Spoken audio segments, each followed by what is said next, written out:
Hey everybody, welcome back to the channel. I'm Tony and this is TC's Outdoors, and if you watched my last video, it's the same day as the last video. The only difference is all of the wood that I had bucked up is split, and that kind of inspired me to talk a little bit about why I chose the Eastonmade 1222. The leading reason is that, exactly that. In one day I split, I'm not 100% sure, but it's definitely over a cord. It might be a cord and a half. I've got the first three buggy loads all stacked up, and we can walk over there in a second, but I just wanted to talk a little bit about why I chose Eastonmade 1222. I know there was some question whether or not I was going to get an Ultra or maybe an Axis, or so kind of the reason I went with this horizontal splitter is the versatility more than anything. If I can't sell bundles in order to keep my firewood hobby running, I need to switch gears and be able to sell bulk firewood, and this machine makes bulk firewood faster than I could keep up with them myself. So if I had another person or two, this would have been, it would probably take me half as long. I have probably, I don't know, maybe 4 hours total invested into splitting and stacking all of this, and I can't keep up. I mean, I don't know, I've said it before, but with the extension table, it's nice. It gets me a little more time, but as far as that goes, I think it might be working. There's a pretty good pile of slash underneath there. It'll be really hard to tell without a conveyor, but I'd say that it's working. But back to the matter at hand here. So another reason that I picked a 1222 is the log lift. So having the log lift, it kind of acts as a work table as much as it is, you know, lifting up the big rounds.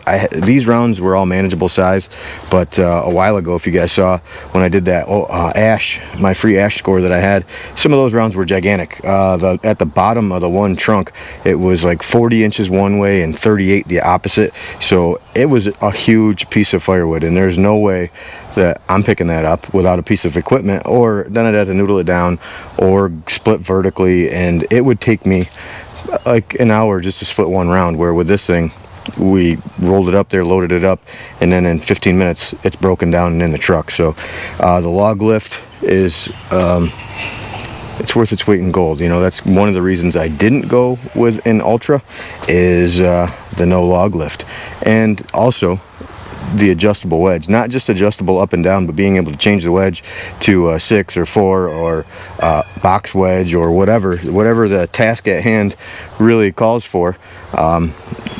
That's another reason that I chose the 1222.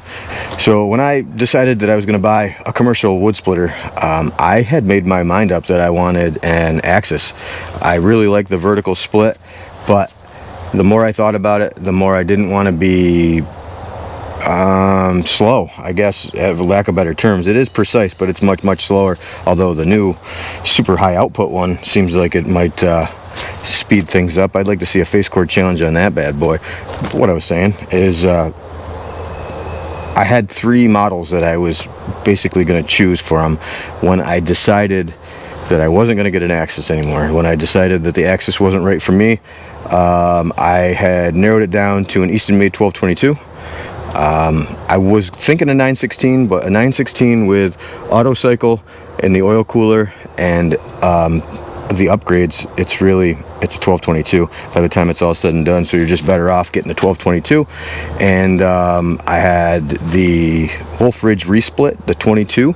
I was thinking that with the log lift, but I looked at that at the show in Boonville, and the wedge didn't go low enough for me, and I like to have control, and when I'm making bundlewood, I like to be able to split it small. So not being able to run that wedge down all the way, kind of, I don't know, that was one of the reasons I didn't pick that machine. And the third machine was actually a brute force, the semi-pro, but by the time you add everything to make it comparable to a 1222, it cost more by the time I had it shipped. I didn't have to have this shipped. I drove to Canada and got it.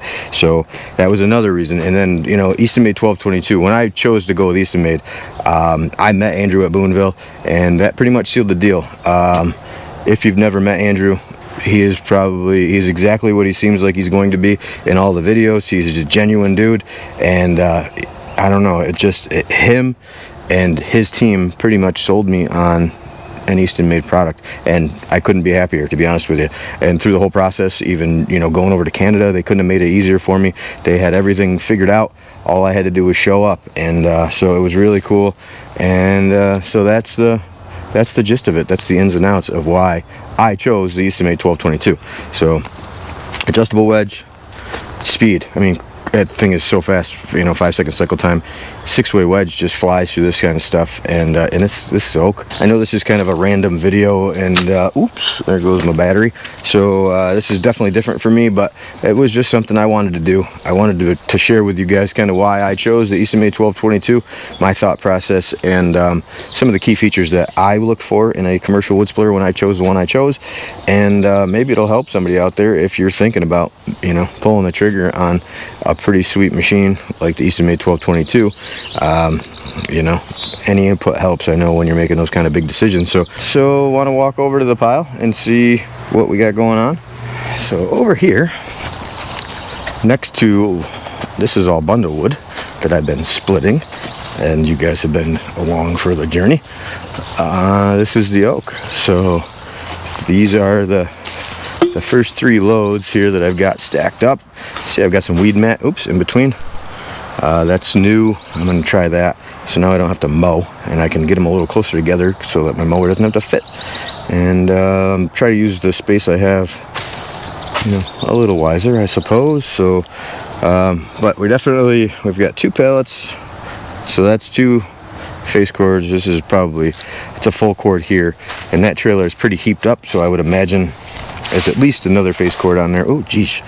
So if not more. So I'm thinking 1.5 cords would be a safe estimate. So this is the inventory. You guys want to do that quick? So this is all the ash that I got from my free ash score. Ended up being 10 face cords, which with all of this that's stacked, it starts here where it's cross-hatched and then runs all the way down to the end of the pile there. And then I ended up with 2 baskets of the ugly stuff for the boiler.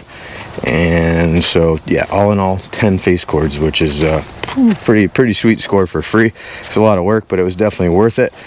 So this is my bundle wood for this year. Got 8 face cords here, 8 face cords here, and there's, I don't know, maybe 2 here. And then this is boiler wood here. Those 2 baskets, or 3 baskets back there, also towards the end of the year would be ready, I think. So we're sitting pretty good with firewood around here. So I'm pretty excited about that. And I don't know, thanks for coming along.